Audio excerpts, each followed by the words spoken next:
बेटे बहू को सीख देने वाली कहानी। आप नहीं जानती माँ, यहाँ उल्टी गंगा बहने लगी है। ससुर जी जब से रिटायर हुए हैं, मेरी सास और ससुर दोनों किसी फिल्म के लव वर्ड्स की तरह अपने आप को जवान समझने लगे हैं। दिन भर हमारे घर के पास बने गार्डन में झूले पर बैठ बातें करते रहते हैं।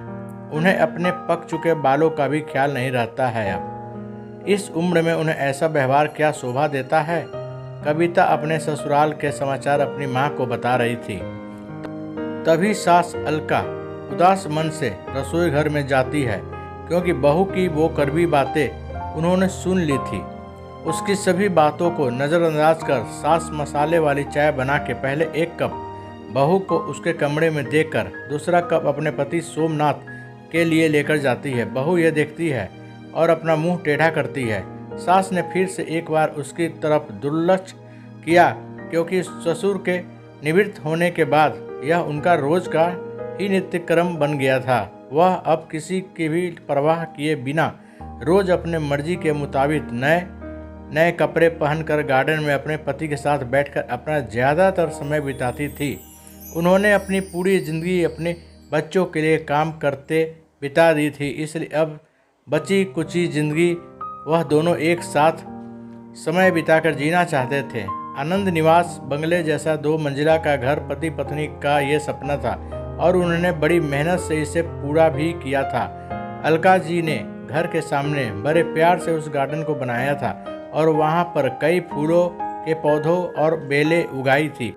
उनके उगाए चंपा, जसवती, मोगरा, गुलाब ऐसे दर्जनों फूलों की खुशबू से उनका गार्डन हमेशा महकता रहता था।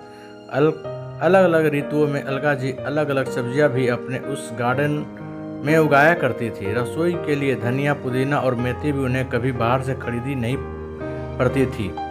इतने सालों तक काम की भाग दौड़ में सोमनाथ जी कभी भी इस जगह का आनंद ले नहीं पाए थे, लेकिन अब उनका पूरा खाली समय इसी जगह पर बीतता था।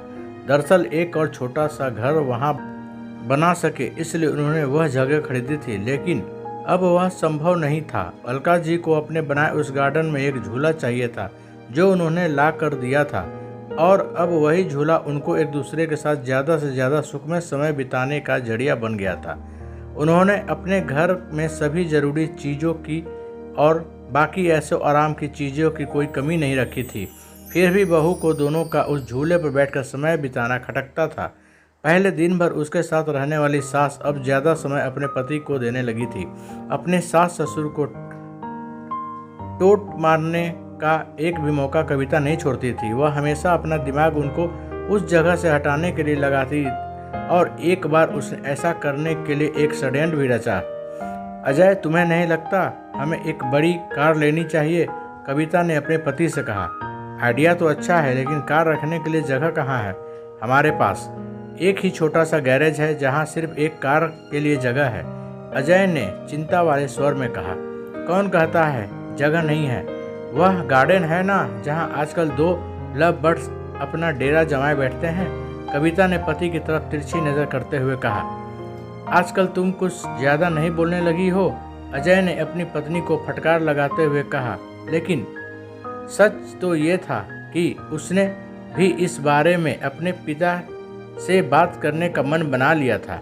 अगले दिन अजय पिता के पास गया और उनसे बोला, पिताजी, मेरा और आपकी बहू का मन है कि एक बड़ी कार ली जाए, पर बेटा हमारे पास पहले से एक गाड़ी है ना, दूसरी गाड़ी लेने के बाद हम उसे रखेंगे कहाँ? सोमनाथ जी ने कहा।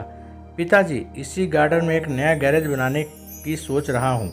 कविता को इस गार्डन की कोई पड़ी नहीं है, और माँ भी भला अब और कितने दिनों तक गार्डन का ख्याल रखेगी, इसलिए अच्छा होगा कि सभी पेड़ पौधों को तोड़कर यहाँ गैरेज बना दिया जाए, अजय ने अपने विचार बताए।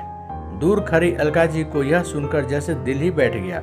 सोमनाथ जी अपना गुस्सा दबाते हुए बोले, मुझे तुम्हारी माँ से पूछना पड़ेगा, मुझे थोड़ा वक्त दो। क्या पिताजी, इसमें क्या मम्मी से पूछना? आप दोनों तो किसी का विचार करते ही नहीं हैं। दिन भर झूले पर बैठे रहते हैं बिना 4 लोगों के बारे में सोचे। अब कविता घर में है, छोटे बच्चे भी हैं घर में, और आने जाने वाले लोग भी तो आपको कैसे देखते हैं, आप किसी का विचार नहीं करते। अजय थोड़ा चिढ़ते हुए बोला। अंदर से कविता की बरबर भी चालू ही थी। सोमनाथ कुछ नहीं बोल पाए। उस दिन बेटे और बहू ने बाहर से अच्छा खाना मंगवाया था, लेकिन अलका और सोमनाथ जी के गले से निवाला उतरे ना ऐसे हो गया था। उस पूरी रात दोनों ही जागते रहे थे, लेकिन सुबह सुबह कुछ विचार आने से सोमनाथ जी के चेहरे पर मुस्कान आ गई थी। सोमनाथ जी खुद रसोई घर में जाकर चाय बनाकर लाए थे, लेकिन अलका जी इतनी निराश थी कि वह आज बगीचे में किसी भी पेड़ पौधों को पानी तक डालने नहीं गई थी। पूरा दिन तो बड़ा ही नॉर्मल तरीके से गुजरा था, लेकिन शाम को अजय की आंखें फटी की फटी रह गई थी जब उसने घर के आगे घर भाड़े से देना है का बोर्ड पढ़ा था। अजय ने सोमनाथ जी से कहा, पापा, माना कि हमारा घर बड़ा है, लेकिन इसका यह मतलब थोड़ी ही है कि हम उसे भाड़े से दे दें।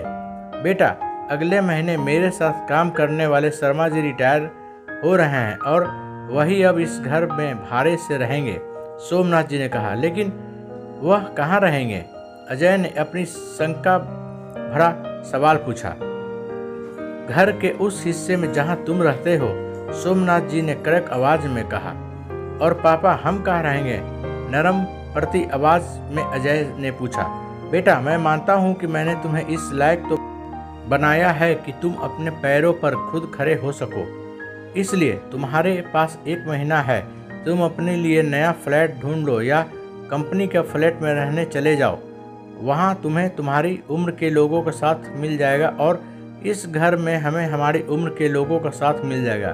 तुम भी सुखी और हम भी। सोमनाथ जी ने सब कुछ साफ साफ बताया। पापा, लगता है आप तो नाराज हो गए। कल मैंने जो भी कहा मेरा यह मतलब नहीं था। अजय ने अपने पापा के आगे हाथ जोड़ते हुए कहा, नहीं बेटा, तुम्हारी जनरेशन ने हमें एक सबक दिया है कि कैसे प्रैक्टिकल बनकर रहा जाता है। हम बड़े तुम बच्चों के साथ में देखकर खुश हो सकते हैं, तो तुम्हें हमें साथ में देखने में क्यों प्रॉब्लम होती है? यह घर, यह गार्डन में बड़े हुए यह पेड़ पौधे इस बात का गवाह है कि कैसे तुम्हारी माँ ने मेरे लिए और खासकर तुम्हारे लिए जी जान से सेवा की है, अपना समय, अपनी जवानी खर्च कर दी है। इसलिए इन सब पर तुमसे और मुझसे भी ज़्यादा तुम्हारी माँ का हक है, और इन सब को मैं तुम्हारी माँ से छीन नहीं सकता। सोमनाथ जी ने अपनी पत्नी की तरफ देखकर कहा।